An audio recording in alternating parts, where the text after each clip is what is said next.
This is Let Your Voice Be Heard, right here on WHCR 90.3 FM, the voice of Harlem. We are back on Let Your Voice Be Heard on 90.3 FM, WHCR, the voice of Harlem. And if you were wondering what you were just hearing, it was Nook If You Book. President Obama played that as he was walking off the stage at the end of the State of the Union, and I saw him elbow John Boehner in the face and said, "What you gonna do now?" And then you woke up. No, and then I took a sip of my whiskey and I took a nap. That is what when happened. when he elbowed John Boehner in the face, did it leave a mark for where the spray tan came off? Did he walk away with an orange elbow and John Boehner had like an extra white spot from that spray tan?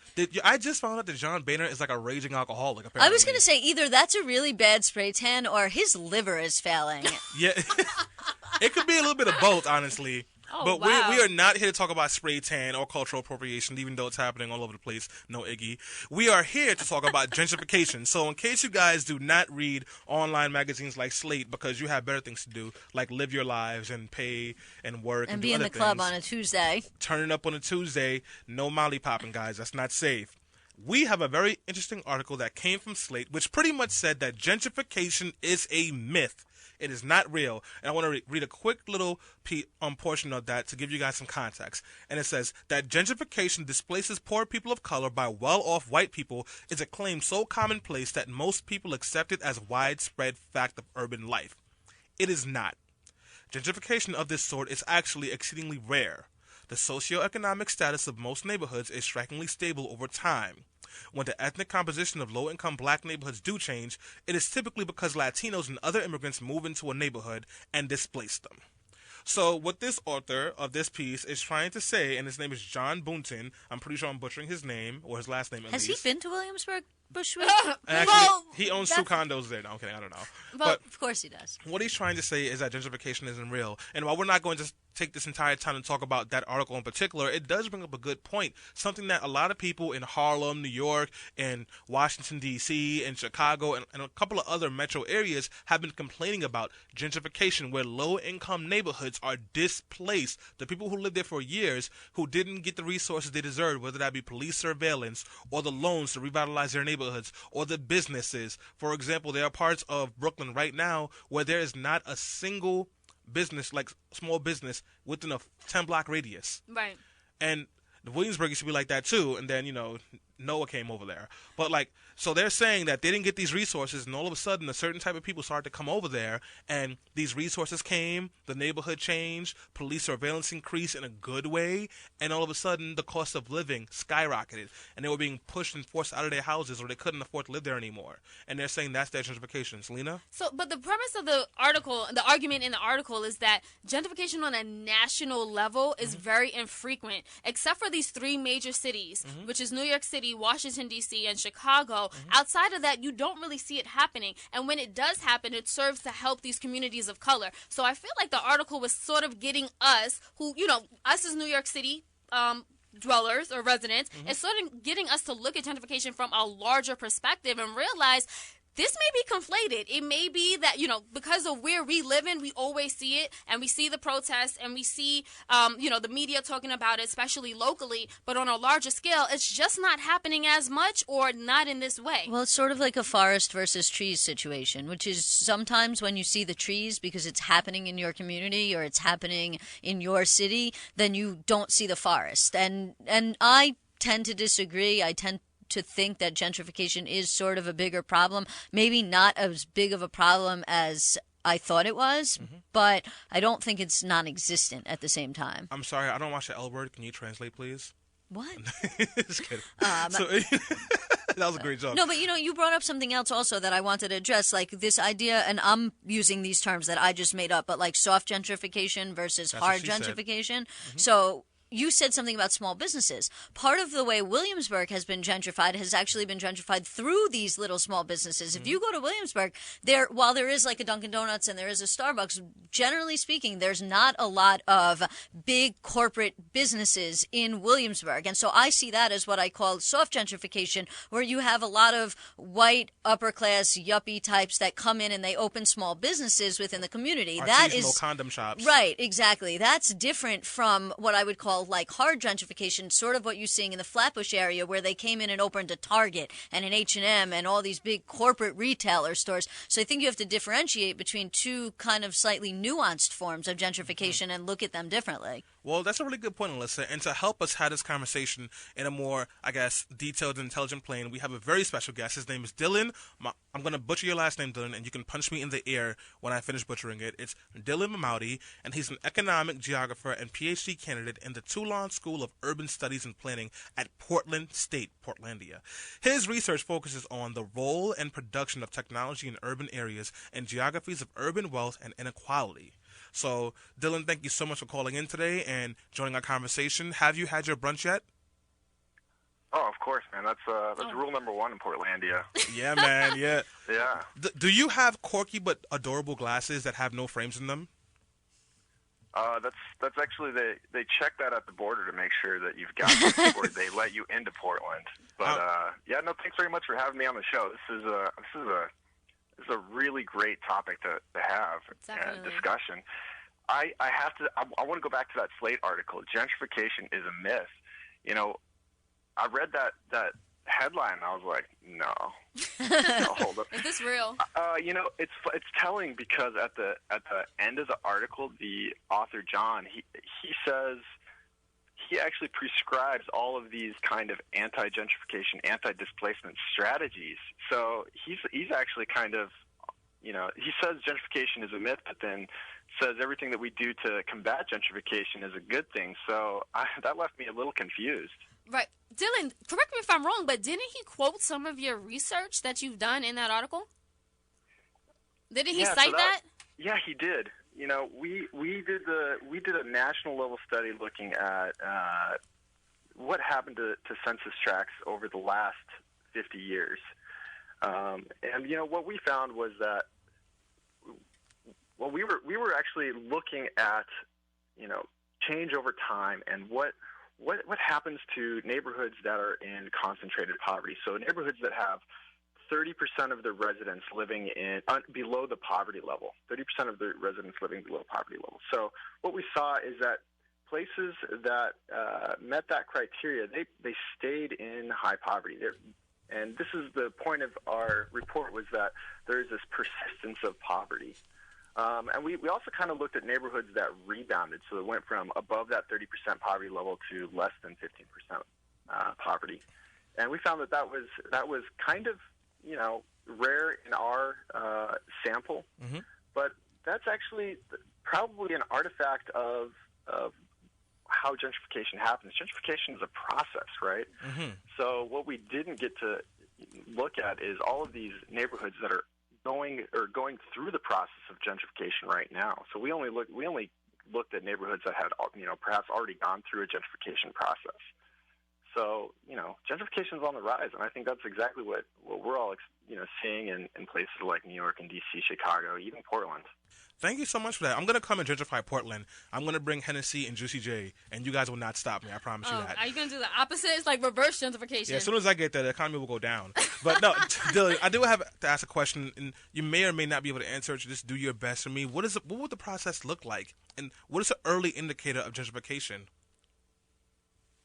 There's a couple, and you know, this goes to a couple of great research projects out of UC Berkeley, a group called Just Cause.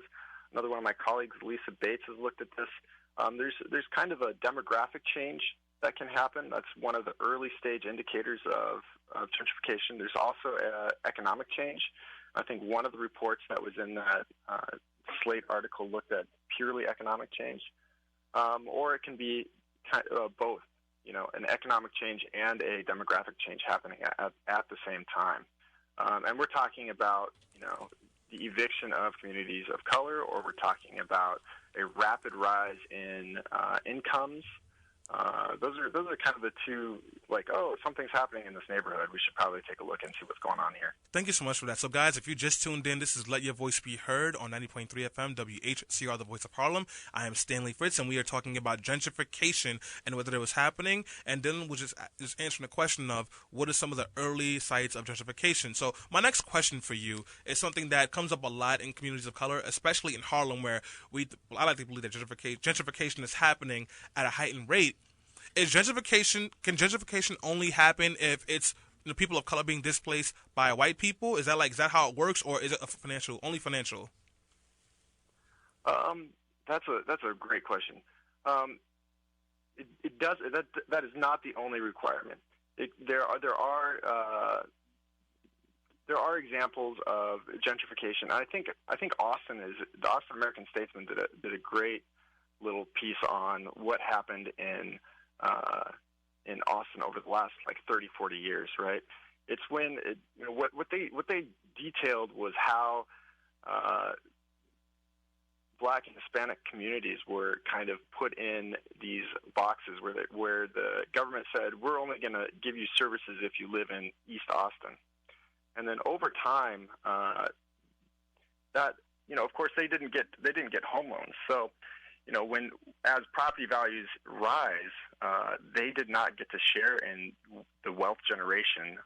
Property values are the primary source of wealth generation. They did not get their share of wealth generation. So that affected everybody in that community, not just the communities of color, but they were the primary.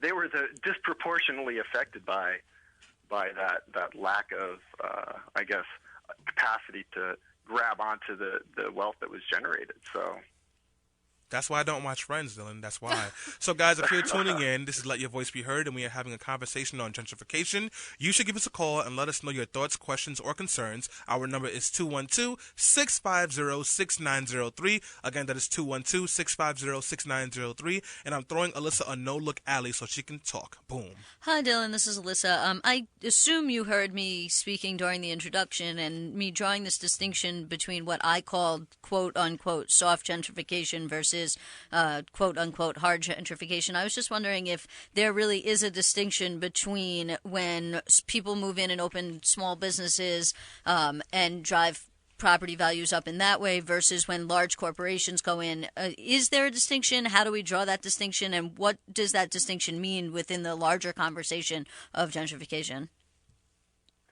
Yeah, there definitely is a difference, right? And the soft gentrification, I like to think of it perhaps as a process, right? The soft gentrification happens when, as small business owners move in and they kind of open up small shops, right? That actually signals large corporations that it's a good investment to go into that neighborhood, right?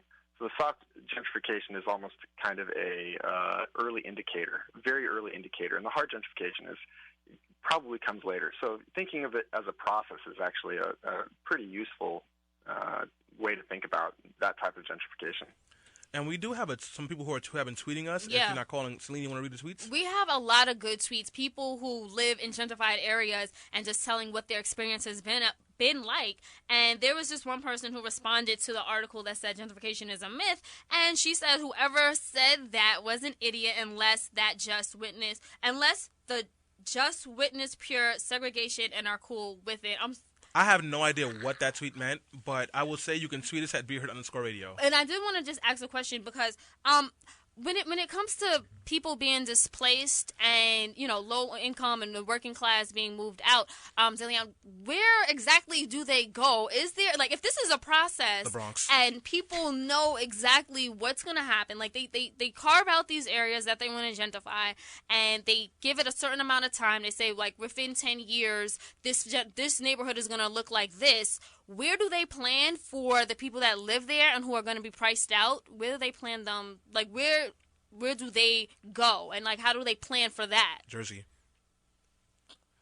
Yeah, that's a good question. I'm actually working on linking kind of the rising concentrated poverty with gentrification, right? So that's a great question. The answer is we don't know where people that are being displaced move to, and getting that data is extremely difficult to get from the Census Bureau. We can hypothesize where they're going. Seeing the rise in concentrated poverty in the kind of inner ring suburbs of large cities, we can kind of hypothesize where they might go. That's what we're seeing here in the Portland area. But to answer your question, there is no plan, right? That's not a concern for many people that are developing these areas, right? No, you're absolutely right. They're not thinking about that. They're thinking about the bottom line. So, Dillon, we do have to go on a quick break. When we come back, I want to talk about some of the ways that landlords are pushing people of color out of their communities and their apartments with some not so fair or justified rent tactics. We'll be right back after this quick break. This is Let Your Voice Be Heard on 90.3 FM, WHCR, the Voice of Harlem.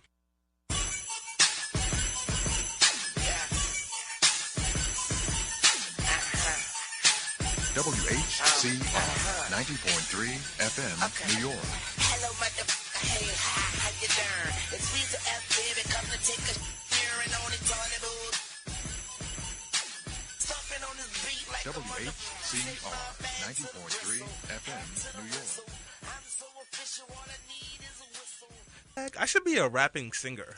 No, you shouldn't. I mean, you could barely engineer and sing and rap and. But you don't have to engineer if you're a rapper singer. Somebody else does it for you. All right, Selena Huxtable. We are back on Let Your Voice Be Heard on 90.3 FM, WHCR, the Voice of Harlem. Bill Cosby. I don't know if that's such a compliment lately. Claire Huxtable? Are you kidding me? Okay, maybe that. What? What is? I thought you would call me Claire Huxtable, and I took it as a compliment. So I'm gonna just let you know that's how I took it. But we do have a great guest on the line. We have Dillon, who's doing an excellent job at helping us to understand and explain gentrification and what is going on. And I understand Alyssa had a question. Yeah, Dillon, before we get to Stanley's questions about the tactics being used to push people out of neighborhoods that are gentrifying, I was curious what your thoughts or responses to somebody like the gentleman in the article, but also just people in general who make the argument that gentrification is actually good for people of color and good for these neighborhoods. And what do you say to them? Oh, we actually don't have him on the line just as yet. No, now we do. Go ahead, Dillon. Start from the beginning. Oh, Dillon, I said before Stanley gets to his questions about rent control and how people are getting pushed out of neighborhoods, I was curious what your response is to people who argue that gentrification is actually good for these neighborhoods, for the example that when the businesses come in, then the crime rate goes down and stuff like that. And they make the argument essentially that it is positive for these communities. What do you say to that?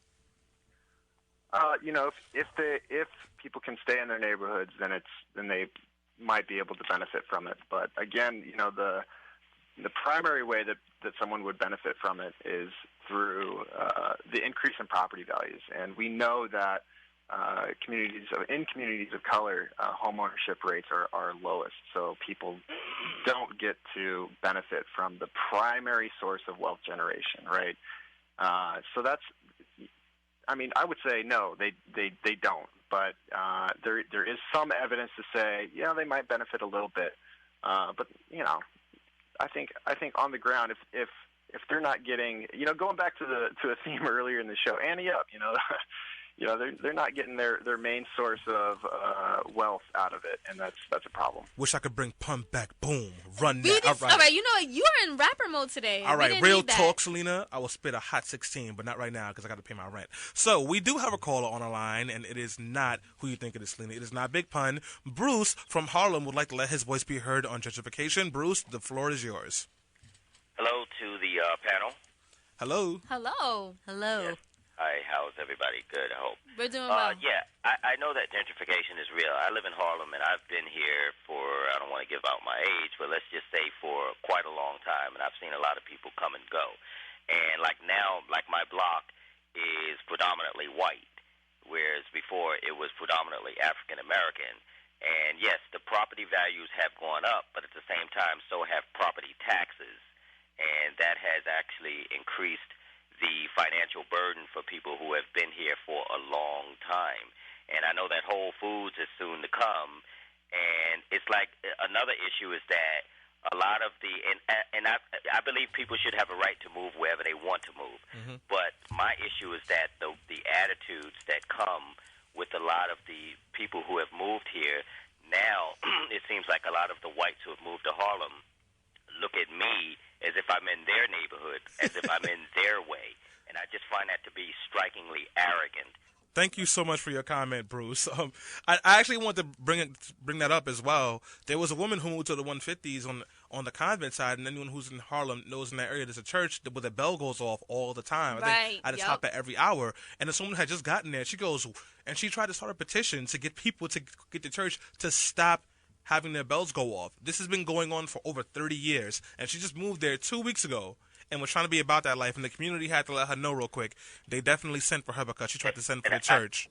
So that was definitely a good example. But Bruce, you also mentioned something about the cost of property taxes going up in Harlem because of gentrification. And what has been happening a lot now in Harlem, when I first moved out here in 2010, you could find a one-bedroom apartment for $1,000 a month. The average market rate one-bedroom apartment is now $1,500 a month in Harlem. So it has skyrocketed. And those are some of the symptoms. And I really like the point that Bruce made up, that he brought up, which is that you're starting to feel uncomfortable in your own neighborhood. And that has a lot to do with the fact that the people who are coming in, who come from neighborhoods that aren't really diverse and who feel almost threatened by the people that were there originally. Right. And that creates a bad effect and a bad sort of culture within this environment. And it also, I think one of the negative effects of gentrification is the fact that it almost gets rid of that authentic culture and that feeling. I mean, if you think of these neighborhoods where people are coming in and gentrifying, they are enriched with so much history, so much background, and so much culture,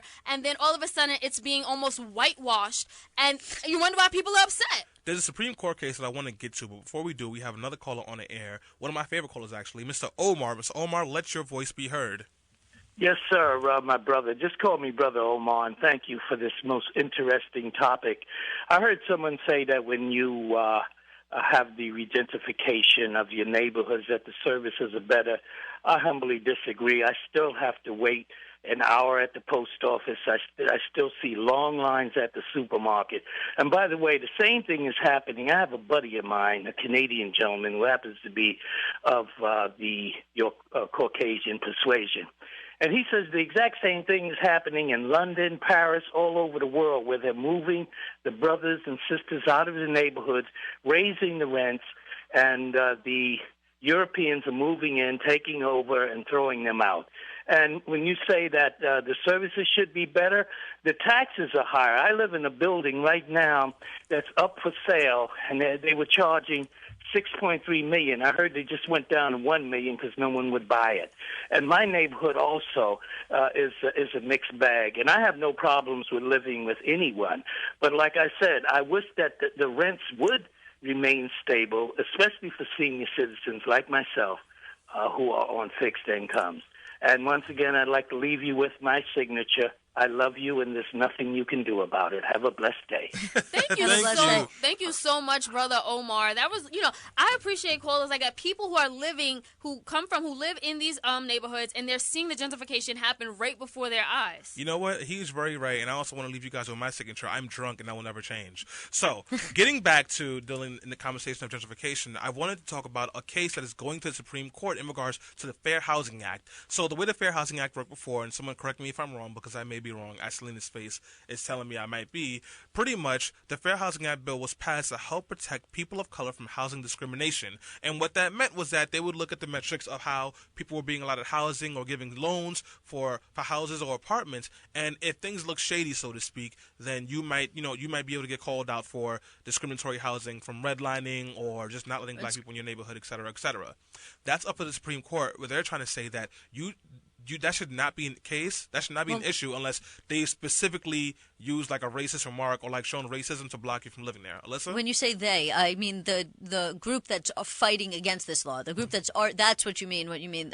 Just to clarify for our listeners, the group that brought this case is challenging the Fair Housing Act, and they are arguing that under the law, you shouldn't, in order to argue that discrimination is occurring, that you can't just show discriminatory effect, which is show the statistics, as Stanley pointed out, but you actually have to show discriminatory intent, that you have to show somebody intended to discriminate. And the Supreme Court, and obviously the government who's arguing in favor of the law, is arguing, no, the test that we have now, that is for discriminatory, that you only need to show discriminatory effect, which is easier to show than discriminatory intent, should be the standard for for determining, under this Fair Housing Act. And then also there's another part of this about whether or not the Fair Housing Act, or at least these provisions, are even constitutional anymore. And that goes back to sort of the same things we saw with the Voting Rights Act, that people are making the arguments that, racism is essentially dead, and therefore we don't need these laws anymore. So there's two sort of aspects to the case going on. And we know the Supreme Court likes to believe that racism is over because we elected a black Muslim Kenyan who's in office now, and because he's black, we are all black, except for white people who are not black. So, Dillon, I'd like to ask you, how would the reversal of this Fair Housing Act policy, or it ruling in the favor of the group who's filing the suit, how would that affect the process of gentrification? Would it accelerate it? Would it assist people who are looking to shift these communities faster? Yeah, that's a good question. There's so many things in what you guys just talked about that were so interesting, right? And I would say the Fair Housing Act is a good thing. But we need to look at its effects, and looking at intent is very, very problematic, right? It's very difficult to show any type of intent in Fair Housing Act. So if we look at the effects, I think we can make some better decisions. And we know that what's happening right now is disproportionately affects communities of color, and that's a problem. So let's get to the bottom of that, right? The way that it affects gentrification, I don't know yet. That's something that we'd have to kind of wait and see what that would look like. But the more that we have affordable housing, the more that we can prevent displacement and prevent people from moving into a neighborhood and then complaining about the church bills. That's ridiculous. It's ridiculous, but it is a culture at the moment. But Dillon, we do have to get out of here. I want to give you a chance to let the listeners know how they can learn more information about you and the research that you do. So hit them with the good stuff. Follow me on Twitter. I think that's the easiest way to do it. DILLONM, Dillon M, and I'll tweet out my research and everything like that. So thanks so much. Thanks, family. Thanks, Alyssa. Thanks, Lena. This has been great. No, you've been great, Dillon, and thank you so much for all those retweets, too. We appreciate that. Retweet me so I know it's real. That's just the way it's got to go. So, guys, I want to close it out with this by sharing my own personal story. In September, I moved into an apartment building in Central Harlem. I won't tell you exactly where it is, but it's in Central Harlem. And in that building, there were serious issues with the apartment that was supposed to be dealt with. When I started to make complaints to the super, I received notice in the mail telling me that I was living there illegally and that they wanted to push me out. Obviously, I know my rights, and I have friends who are lawyers like Alyssa and other people who I was able to talk to and find out the scope of my rights and what I was able and unable to do. But I'm leaving. That's just the case because I don't have the time or the money to go to housing court and risk it all. There are a lot of families right now who are living in these once low-income communities of color, and landlords are coming up with all sorts of bogus claims to kick these people out, and they don't even go through a marshal. They slip a note under their door and say, get the hell out in 2 weeks or we're going to sue you or we're going to charge you legal fees. And these families don't have any lawyer friends. They don't have the money to go to court, so they just have to leave. And these landlords come in, they paint the walls, they mop the floor, and they hike the rent up by $10,000. I'm over-exaggerating, obviously, and they open a froyo next door. And that is the face of gentrification. I'm all for improving and empowering communities and adding more businesses and diversifying because I think it's good to live in diversified neighborhoods. But when you are going into communities and ripping them apart, displacing people, and just have no regard to what happens to families who have spent entire generations in one place, you are what I like to call a gentrifier and a serious problem. And it's happening in Harlem, and it's happening in Brooklyn, and it's happening in D.C. and Chicago and in Austin, Texas. And we should stop ignoring it because it is not a myth. The only myth that exists is that gentrification helps people of color. It has consistently hurt them.